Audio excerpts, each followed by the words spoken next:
So you're thinking about running, but not sure how to take the first step. My name's Brian Patterson, and I'm here to help. And welcome to Brian's Run Pod.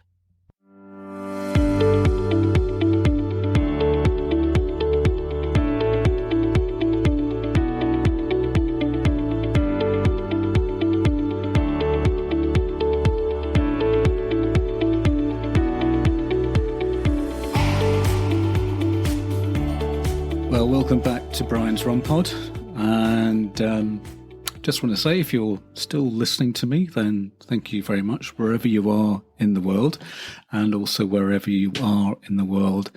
I hope you've been having a really good week, and whatever time you're listening to it, be it sunshine or rain, I just hope you're enjoying listening to this episode and to the past episodes. As I said, we've had some really good episodes, really good interviews in the past, from Olympic athletes to racing drivers to just common or garden runners.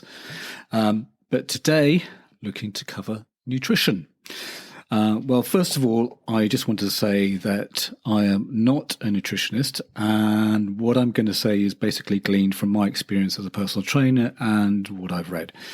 If you want any further information, please feel free to read the information on the links that I provided or speak to a sports nutritionist in your area. Now, I thought that we'd sort of go over the basics first, and then we can do something which is a little bit more specific to runners. You might have looked at articles and blogs and got a little confused about the science behind food. Therefore, this podcast is to go to a lexicon for understanding the principles of nutrition.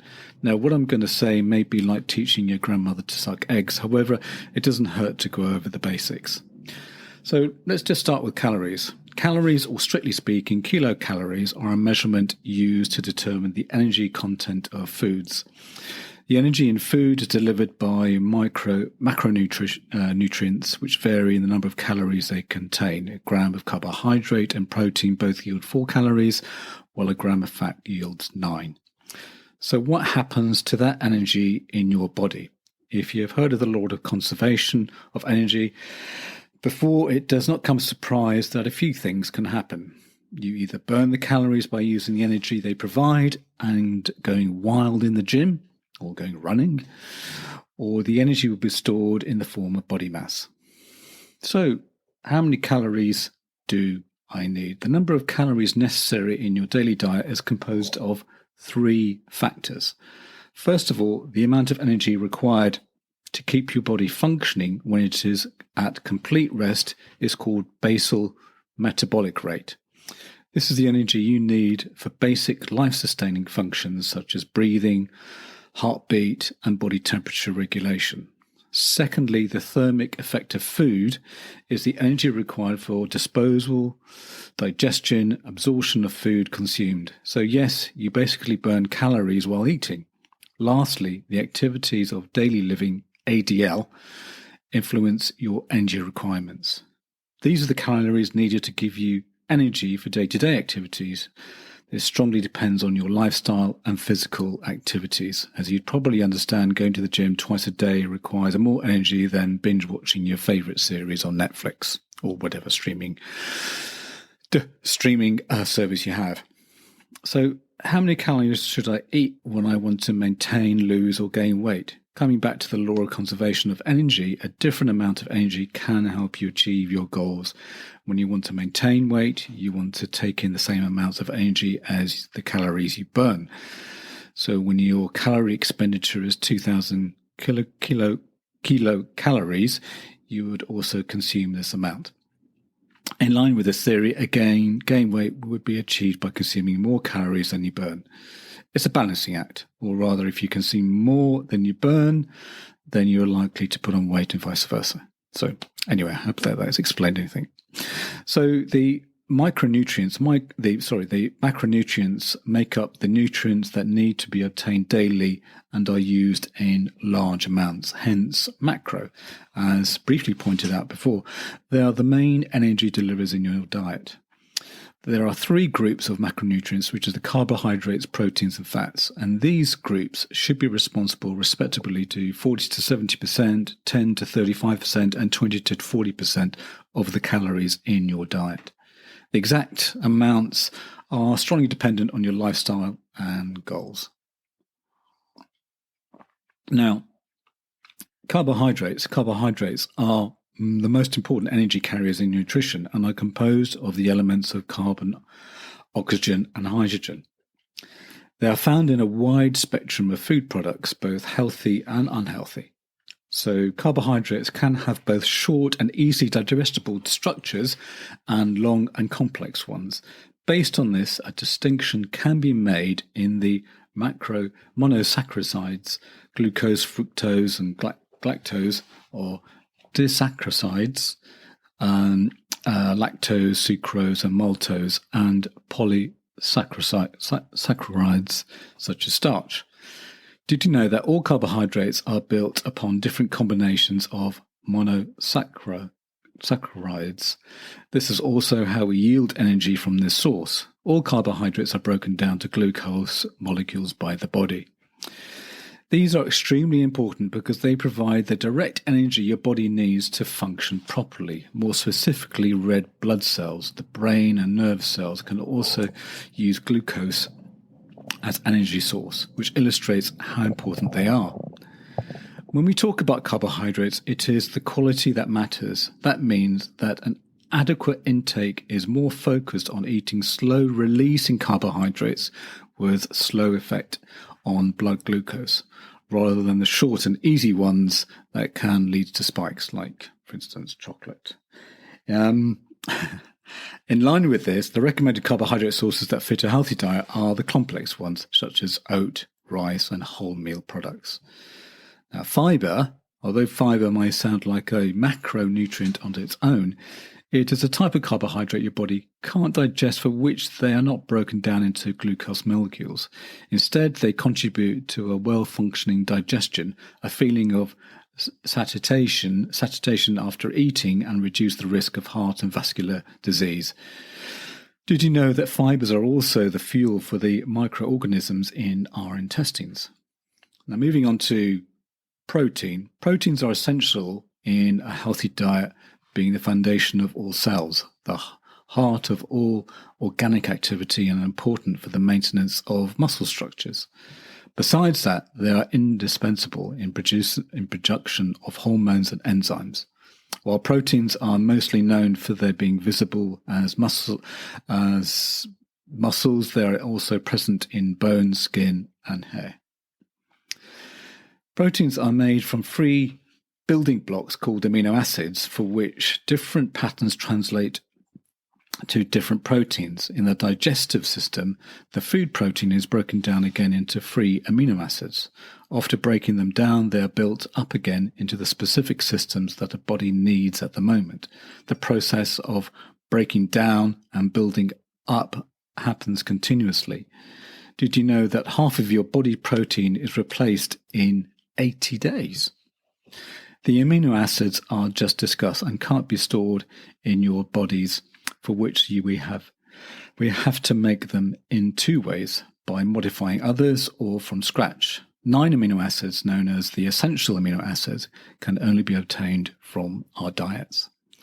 As you might know, animal protein are the most complete sources, meaning that they contain all the essential amino acids, and while plant-based protein often lacks one or more of the essential amino acids.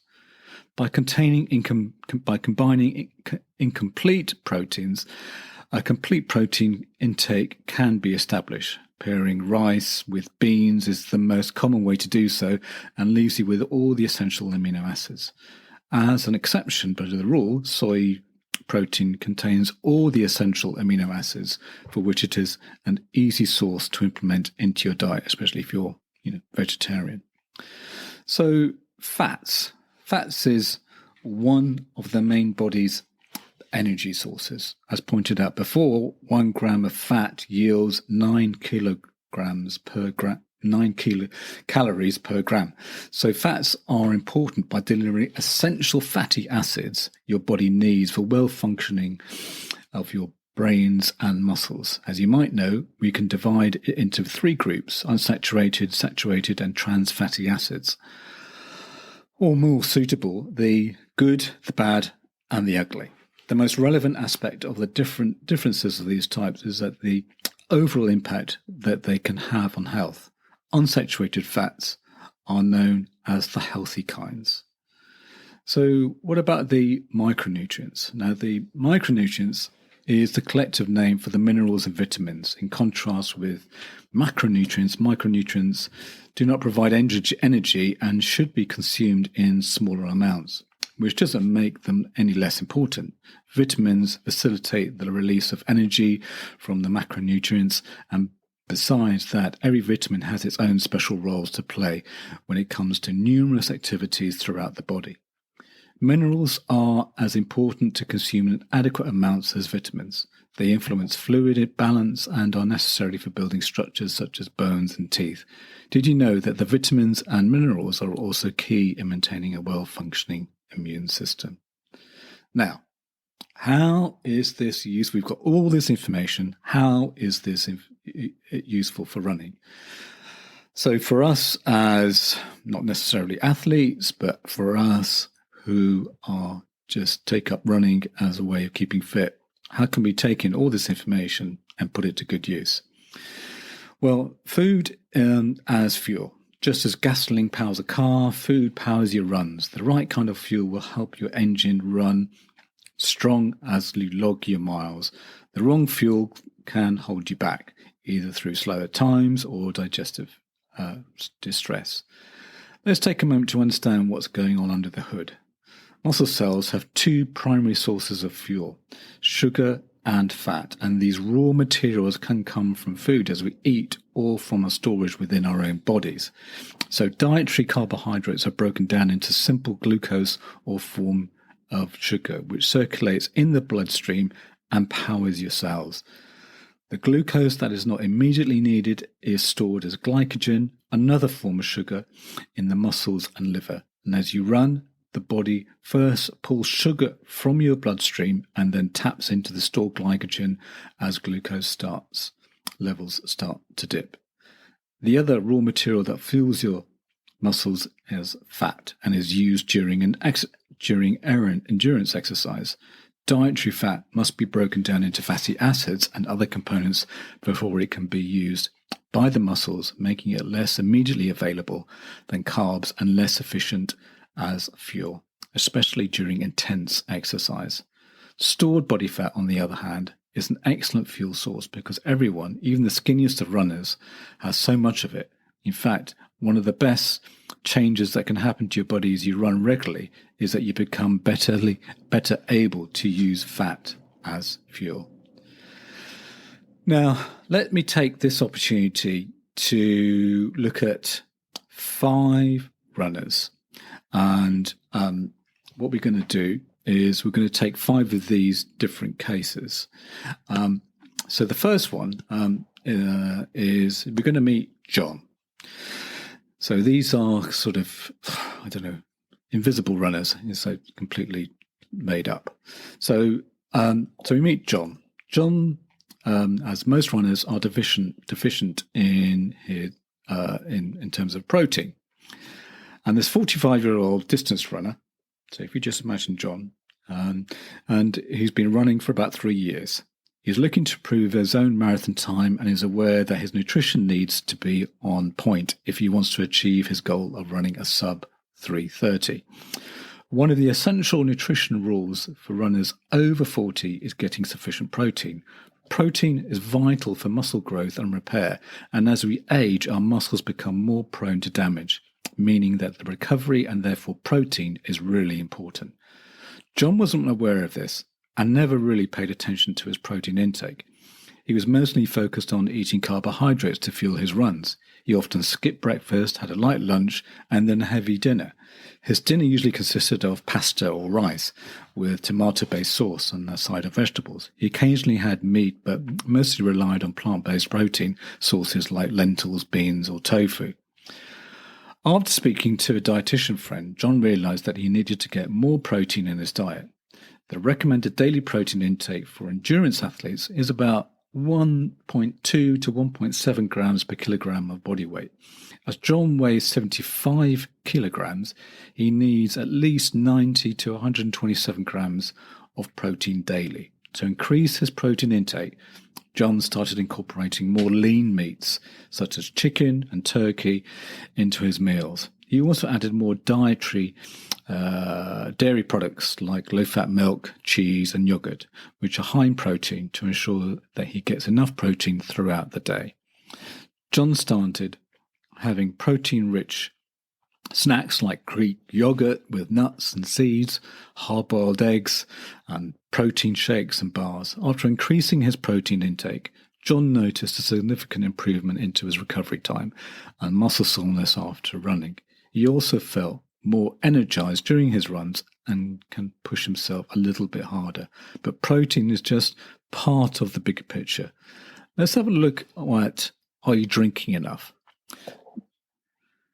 Did you know that older runners may not be prone to dehydration, as their bodies may not signal thirst as effectively as they did when they were younger? So let's meet our second runner, Mike. Currently training for his first marathon, and like many of us, he's looking for ways to improve his running. One of the essential nutrition rules for runners over 40 that often gets overlooked is getting adequate hydration, and I am guilty of that. So Mike was aware of the importance of hydration, but he didn't realize that he needed to drink more water throughout the day. After speaking to a club coach, Mike realized that he needed to increase his water intake. The recommended daily water intake for endurance athletes is about 3 to 4 litres, depending on the body weight and exercise intensity, to increase his water intake. Mike started carrying a water bottle with him wherever he went, sipping it throughout the day. He also started incorporating more water-rich foods like fruits and vegetables into his diet. For example, he'd have a bowl of watermelon or a cucumber slices as a snack. So I have some water. Mike also learned that hydration isn't just about intake. It's important to replenish electrolytes lost through sweat. So he started drinking electrolyte-rich sports drinks during and after his runs to maintain the balance of electrolytes in his body. After making his changes, Mike noticed a significant improvement in his energy levels during his runs and could sustain the pace for longer on his long runs. He also felt less tired and recovered faster after his workouts. When increasing water intake and electrolyte and replenishment can help improve performance and recovery, and set how does your ratio look? So let's move on to the next stage, which is basically how is your ratio in terms of macronutrients. Now let's meet our third runner, who's Lars, a 48-year-old runner who fits his running into a busy family and work life.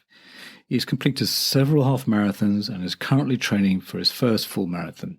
And one of the essential nutrition rules for runners over 40 is getting a balanced and micronutrient intake. Lars used to be focused on losing weight and would often restrict his calorie intake, which left him feeling weak and sluggish during his runs. He wasn't aware of the importance of macronutrients like carbohydrates, proteins and fats in fueling your runs and aiding in his recovery.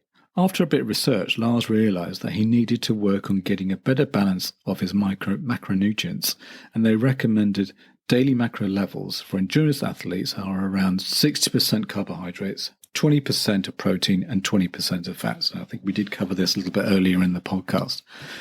So Lars, incorporating more carbohydrates into his diet to achieve a more balanced macronutrient intake, he added more grain bread, pasta or rice to various meals along with fruits and vegetables. And he also started having carbohydrate-rich snacks like bananas, energy bars and sports drinks during, before and after his runs to maintain his energy levels. Lars also increased protein intake by incorporating lean meats like chicken and fish and plant-based sauces like beans, lentils and tofu. He also added healthy fats like avocado, nuts and olive oil into his meals to aid recovery. After making these changes for a few weeks, Lars felt his running was beginning to improve. He also felt more quickly recovered and less tired after his workouts. And of course, it's not just about the macronutrients. We need to also look a little bit closer and see what the micronutrients we're getting from the foods that we're eating, which is, are you getting enough of these? So with the micronutrients, and this as we move on to our fourth runner, it feels like we can't get away with as many bad nutrition habits as we're getting older, right? Well, adequate intake of vitamins and minerals is crucial for us runners, as deficiencies can lead to reduced bone density, impaired immune function, and other health issues. Focus on eating various fruits, vegetables, whole grains, and lean proteins to ensure you're getting enough of these vital nutrients. So let's meet Tom. Tom's a 42-year-old runner of about 5 years now, and he's completed several marathons and as always seeks to improve his personal best. Tom's very used to focusing on his macronutrient intake, thinking about carbs, proteins, and fats, but has neglected the importance of micronutrients like vitamins and minerals. And as a result, he was surprised to find that these micronutrients play a critical role in energy production, immune function, and recovery. After doing a bit of reading on the subject, Tom realized that he needed to incorporate more micronutrient-rich foods into his diet. Tom started incorporating more colourful fruits and vegetables such as berries, leafy greens, and cruciferous vegetables into his diet. He also added nuts and seeds like almonds and chia seeds into his meals, which are excellent sources of vitamins and minerals. Tom now also tries to make sure he gets enough iron, which is essential for carrying out oxygen to the muscles. As endurance athletes, I don't need to explain the importance there. He added iron-rich foods like red meat, poultry, fish, and spinach into his meals. He also started taking vitamin D supplements, as vitamin D can be challenging to obtain through the diet alone to support his immune function and both bone health. You can get vitamin D tablets over the counter in your local pharmacy. But if you really wanted to know a little bit more about that, then feel free to ask your doctor. Tom noticed significant improvements in his overall well-being in energy levels during his runs. In addition, he felt far less fatigued and more recovered after his workouts. Now, last but not least, number 5, make sure you eat for the energy your training needs. So getting the right balance. As we age, our metabolisms may slow down a little, meaning we may not need as many calories every day as we did when we were younger. Be mindful of your calorific intake and adjust it based on the individual needs and activity levels to maintain a healthy weight and support your running performance. So here we move on to our 5th runner, Jack. Jack's been running on and off since his 20s. He completed several marathons and is now training for his first 50k ultramarathon. Jack used to be focused on losing weight and would often restrict his calorie intake, and this left him feeling weak and unable to maintain his training load. He hadn't made the connection that sufficient calorie intake was necessary to fuel his runs and aid in recovery.